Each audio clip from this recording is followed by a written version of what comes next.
Hello, Rivermen and Ice Bear and any other SPHL fan watching the video.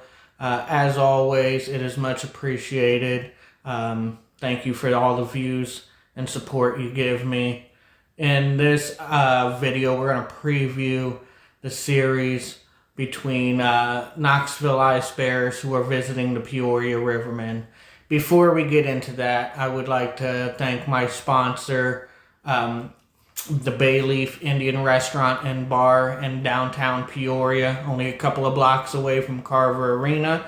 They have a 4.8 star review out of 5 and over 300 plus positive reviews. Get on down there and try you some good food if you're looking for something different.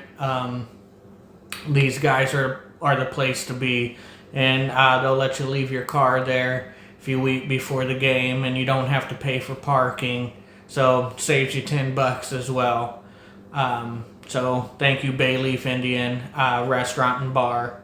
We'll get right into this video previewing this series, and it's going to be a good one. It's going to be a really good series, a test for both teams. They're very even strength coming into this matchup this weekend.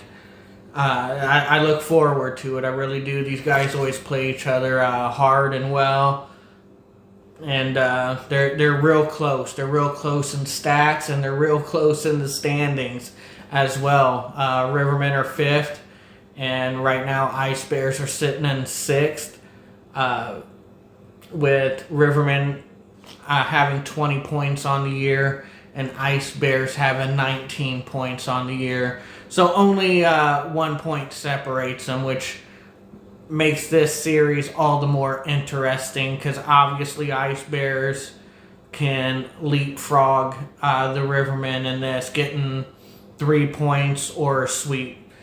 And, you know, Rivermen can put a little distance between them and Ice Bears in that same breath with 3 points or a sweep.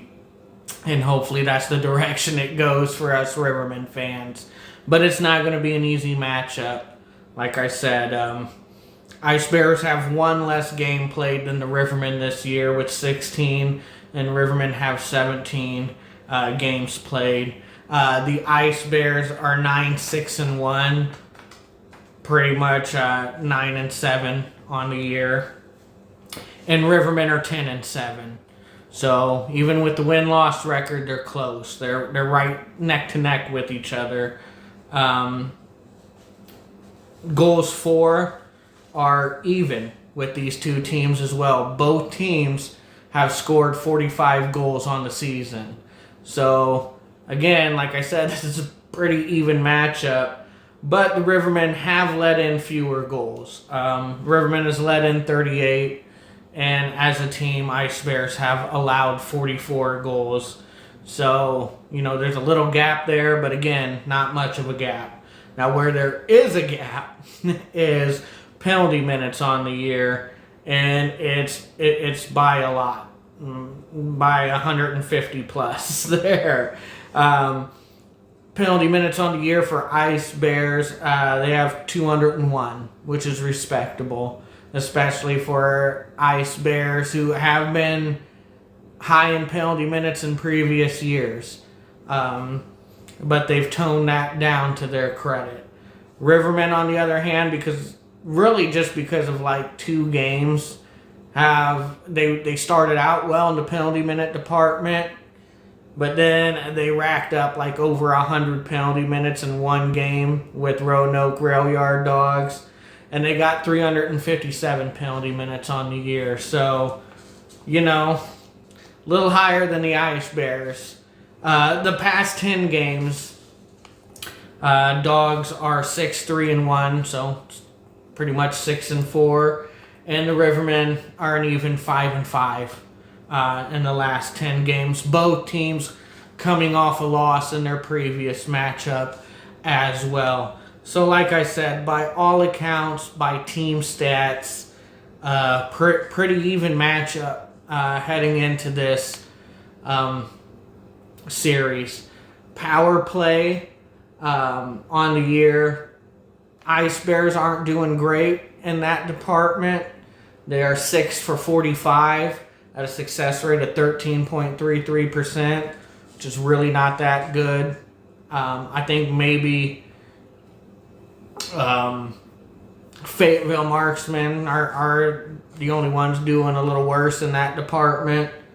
Rivermen, on the other hand, they're 14 of 53 for a 26.42 power play success rate, which is not a bad number at all. You'd like to be 30 and above, obviously. That means you're doing really well, but they're around the average. So can't complain too much, but you still want to see it closer to 30%. The penalty killing, on the other hand, Ice Bears have been really good in that department, only allowing 9 goals on 51 opponent power plays with an 82.35 success rate. And again, you want to be 80% or above. So, they're doing really well on the penalty kill this year. Rivermen are right there too, only allowing 13 goals on 68 opponent power plays, which is good for 80.88%. So again, they're in that 80% and above range, so playing really well on the penalty kill. So again, they're pretty even on that, but Rivermen have a much better power play operating right now.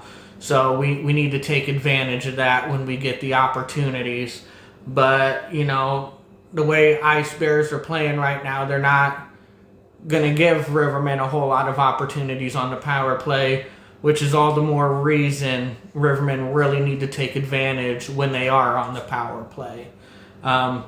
Because, they do got some decent goaltending over there in Knoxville, especially with Dinger leading the way, being that number one guy. There's not a clear-cut number one guy as far as games played, and apparently as the coach is concerned, in my opinion, there's a clear-cut number one with Jack Boston, but Tino and Boss both have 9 games played this year. They're even in that.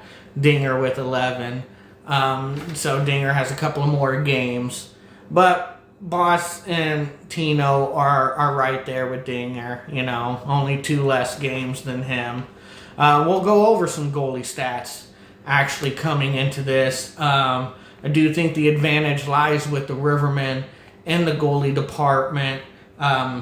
Boss ranking number 1 according to the SPHL site in their app. Tino ranked 8th, and a Dinger is ranked 13th. So by the rankings, both Rivermen goalies are ranked higher than Dinger, who is Knoxville's main netminder.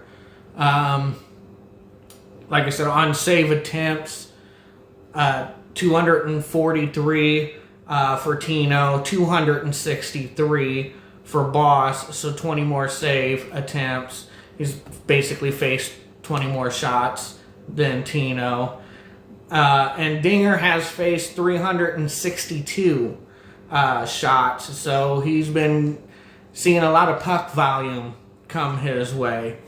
Now, on goals allowed, we got Tino with 22, and Boss only 10, and Dinger 29. So Dinger has allowed the most goals of the 3 goalies, but he's also faced a heavier shot volume. But again, this is why I even put Boss over Tino, and why I think Boss should be our number 1 goalie. He's allowed 10 goals on 263 shot attempts. And then you got Tino, who's allowed 22 goals on 243. So like I said, Boss has faced 20 more shots and has let in 12 less goals than Tino. He's allowed almost 20 less goals than Dinger. So, that's, to me, it's clear that Boss should be ranked above Dinger and Tino without even reading off the rest of the stats. But I will, for clarity purposes. Tino's got no shutouts on the year. Dinger's got 1. and Boss has 2. So again, most shutouts is going to Boss. All 3 goalies have 5 wins on the year. Tino has 4 losses, and so does Dinger, and Boss has 3. So again, a better record by Boss. 1 overtime loss by Dinger, which would bring his record to 5-5 total. Save percentage, you got Tino at a .909, so basically 90%. Dinger at an even .920, so 92%.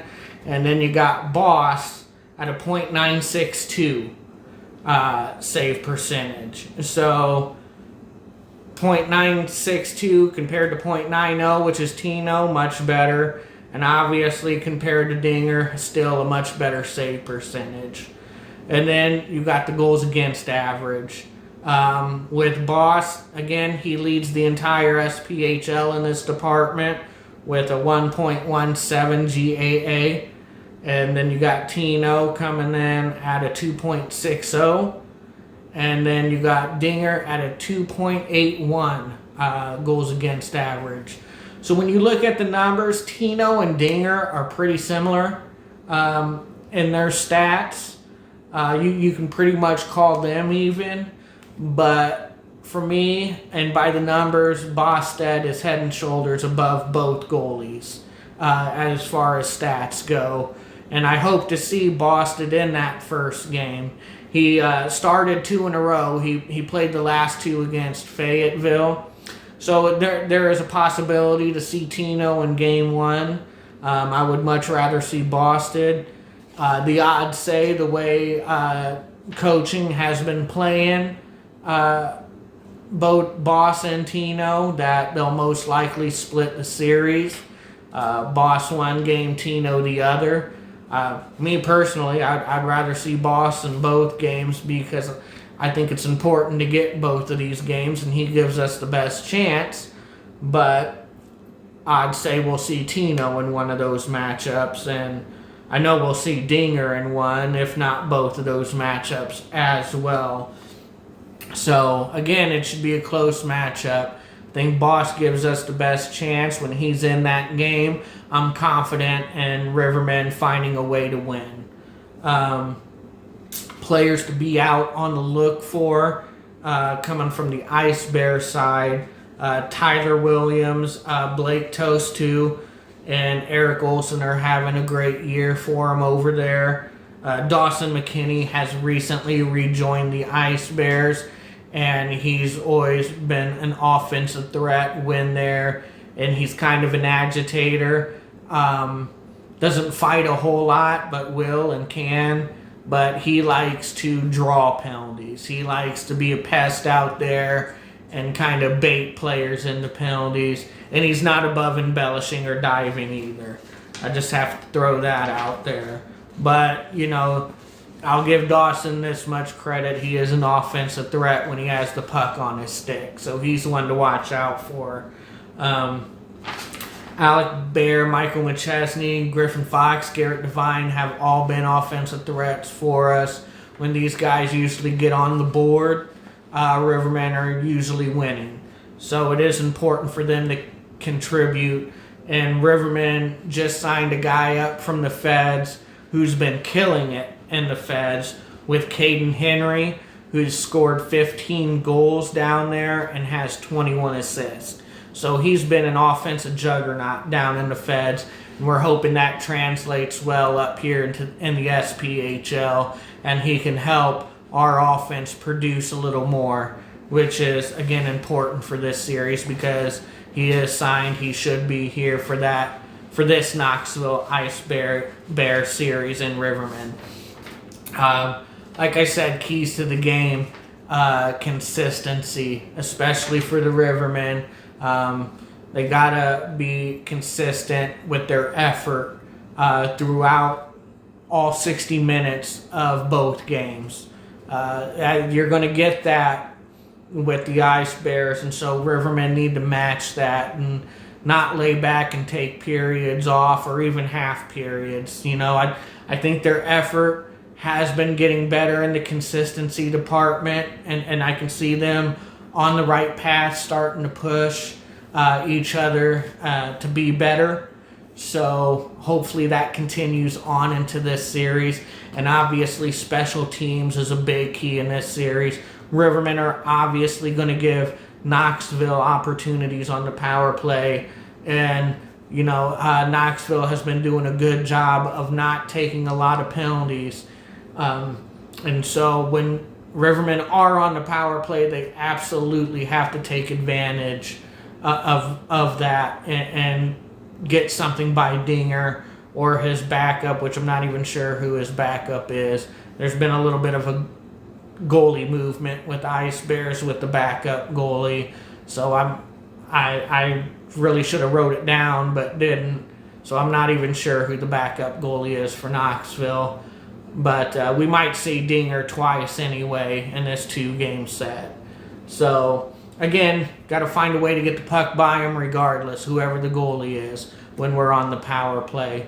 And we got to have some strong goaltending as well. And I know we can get that out of Boston, but if Tino plays, we really need him to have a strong game at net for us and keep us in the game and make some big saves.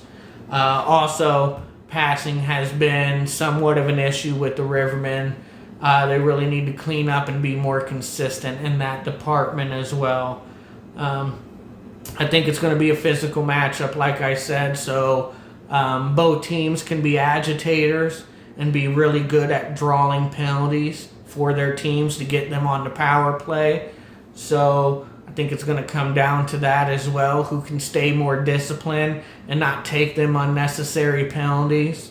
And it should be a good matchup. Hopefully Rivermen can get at least 3 points, if not sweep this series. That's the hope.